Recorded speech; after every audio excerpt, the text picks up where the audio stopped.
That's good. Right, well I hope you're all ready. Yeah. So Cheers. It's like church. I would just like to welcome Danielle McLaughlin to pSoken Wrod.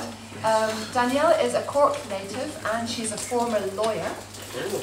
Her stories have appeared in newspapers and magazines such as The Stinging Fly, The Irish Times, South Circular, South Word, Penny Dreadful, Long Story Short, and, best for last, The New Yorker. She is currently editor for short stories in English at South Word Journal, so speak nicely to her, anyone who's got a story tucked up their sleeve. She has won a number of prizes for short fiction, including the William Trevor Elizabeth Bowen International Short Story Competition in 2012 and the Dromineer Literary Festival Short Story Competition in 2013. She was awarded an Arts Council bursary in 2013 and was shortlisted for the prestigious Davy Burns Award in 2014. That's a very big award, so in fact we have to stop and give her a clap right there. Not finished. That was a big win. You came second, didn't you? She also writes flash fiction. Her story Shaping Air from the Stinging Fly magazine in the summer of 2014 has just been selected for the Queen's Ferry Press Best Small Fictions Anthology 2015, and her story Beached, which is approximately 250 words, was shortlisted for the 2014 Bristol Prize Short Story Competition and is published in their 2014 anthology. She only started writing 5 years ago, I've discovered. Danielle's debut collection of short stories, Dinosaurs on Other Planets, will be published in Ireland in September 2015 by Stinging Fly, and in the UK by John Murray, in the US by Random House, and in Germany by Luchterhand in 2016. It's a busy time for Danielle, as Mark Richards, editorial director at John Murray, has also preempted a debut novel to appear next year. She's a very busy woman. And Danielle, we are delighted to have you, very proud to have you, and welcome to the stage.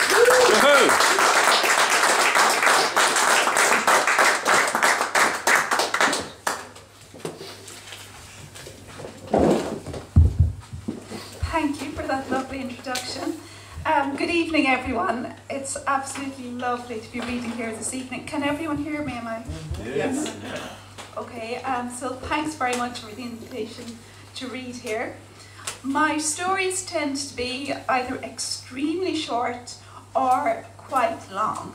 So what I'm going to do is I'm going to read a piece of flash fiction first. It's a story that was shortlisted for the Bristol Prize last year, and it's a really tiny story. It's called Beached, and it's about 250 words long. Beached. When the waters receded, I found a fish in the grass, all dead and glassy-eyed. I picked it up and it came to life, shot right out of my hand. I gave it a name, your name actually, then watched it thrash and wriggle at my feet until the thrashing and wriggling stopped. Why am I telling you this? Because if you hadn't left, you could have worked the wire cutters underwater.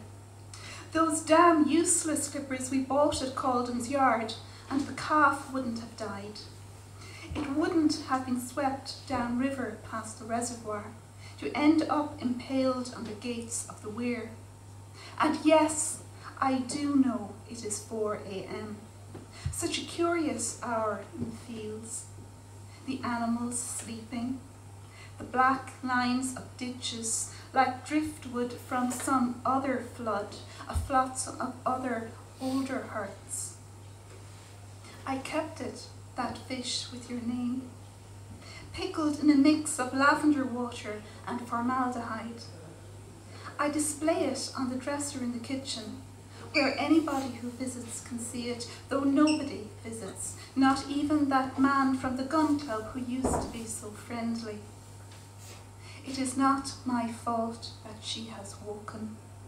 Tell her there will be many nights like this, your former lovers calling from wet fields, mouthing like fish their silent obscenities as they wait for the next flood.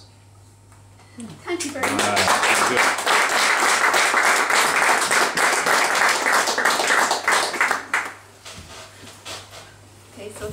a really, really short story. Next, I'm going to read an extract from a longer one. This is from my story, The Dinosaurs on Other Planets, that was shortlisted for the Davy Burns Award, and it's a story that appeared in the New Yorker.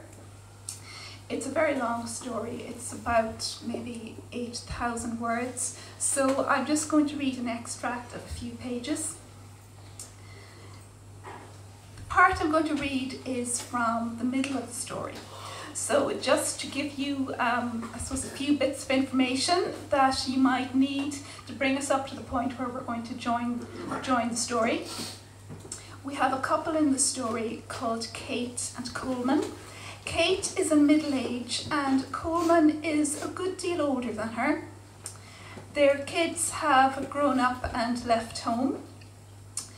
We're meeting them at what I'm going to call a challenging point in their marriage. And they've just got a phone call from their daughter Emer to say that she's coming home for a visit from London and she's bringing her son Oisín, who's their only grandchild, with her. And it's only when the car pulls up in front of the house that they realise she has also brought with her a new man, a man that they've never met before, and he's about twice their daughter's age, and his name's Pavel.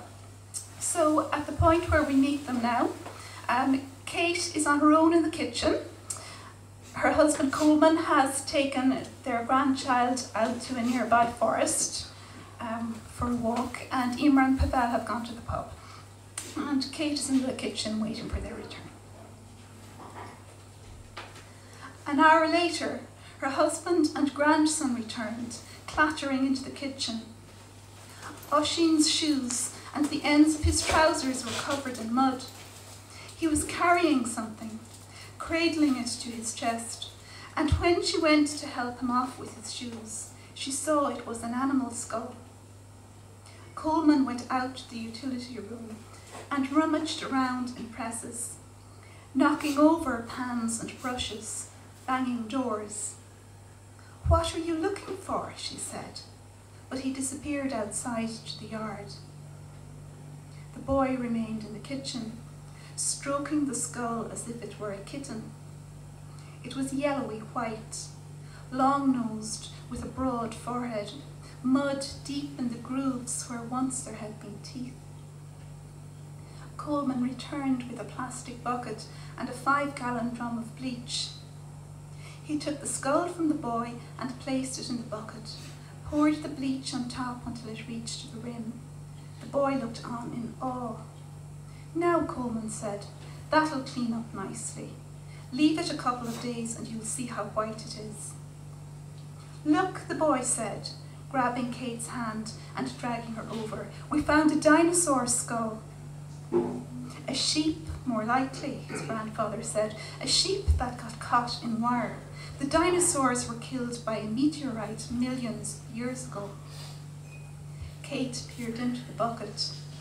Little black things, flies or maggots, had already detached themselves from the skull and were floating loose. There was green around the eye sockets and veins of mud grained deep in the bone. "What's a meteorite?" the boy said. The front door opened and they heard Emer and Pavel coming down the hall. "The child doesn't know what a meteorite is," Coleman said when they entered the kitchen. Emer rolled her eyes at her mother. She sniffed and wrinkled her nose. "It smells like a hospital in here," she said. Pavel dropped to his haunches beside the bucket. "What's this?" he said. "It's a dinosaur skull," Oisín said. "So it is," Pavel said. Kate waited for her husband to contradict him, but Coleman had settled into an armchair in the corner, holding a newspaper chest height in front of him. She looked down at the top of Pavel's head, noticed how his hair had the faintest suggestion of a curl, how a tuft went its own way at the back. The scent of his shampoo was sharp and sweet and spiced like an orange pomander. She looked away out to the garden and saw that the afternoon was fading. "I'm going to get some herbs," she said, "before it's too dark." And taking a scissors and a basket, she went outside. She cut parsley first, then thyme, brushing away small insects that crept over her hands, scolding the cat when it thrust its head in the basket. Inside the house, someone switched on the lights. From the dusk of the garden, she watched figures move about the kitchen. A series of family tableaux, framed by floral curtained windows. Now Coleman and Oisín. Now Oisín and Emer, sometimes Emer and Pavel. Every so often she heard a sudden burst of laughter. Back inside, she found Coleman, Oisín and Pavel gathered around a box on the table, an old cardboard potato box from beneath the stairs.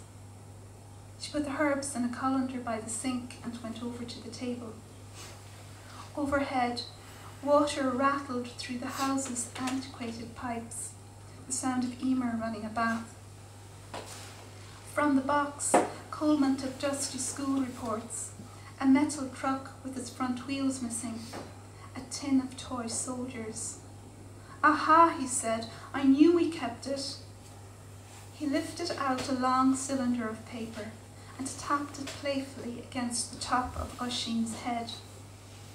"I'm going to show you what a meteorite looks like," he said. She watched as Coleman unfurled the paper and laid it flat on the table. It curled back into itself, and he reached for a couple of books from a nearby shelf, positioning them at the top and bottom to hold it in place. It was a poster, 4 feet long and 2 feet wide. "This here," Coleman said, "is the asteroid belt." He traced a circular pattern in the middle of the poster, and when he took away his hand, his fingertips were grey with dust. Pavel moved aside to allow Kate a better view. She peered over her husband's shoulder into the vastness of space, a dazzling galaxy of stars and moons and dust. It was dizzying, the sheer scale of it, the unimaginable expanses of space and time, the vast spinning universe. "We are there," she thought, "if only we could see ourselves. We are there, and so are the Dennehy's, so is John in Japan." The poster had once hung in her son's bedroom. It was wrinkled, torn at the edges, but intact.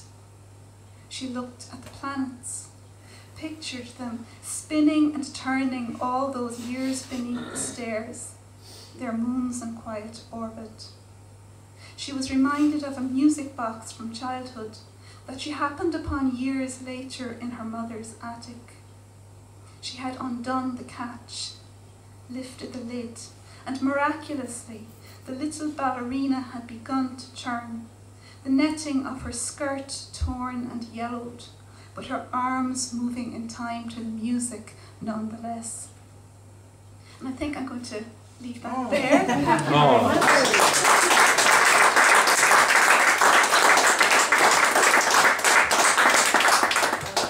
That was cruel. That was cruel to stop there. That was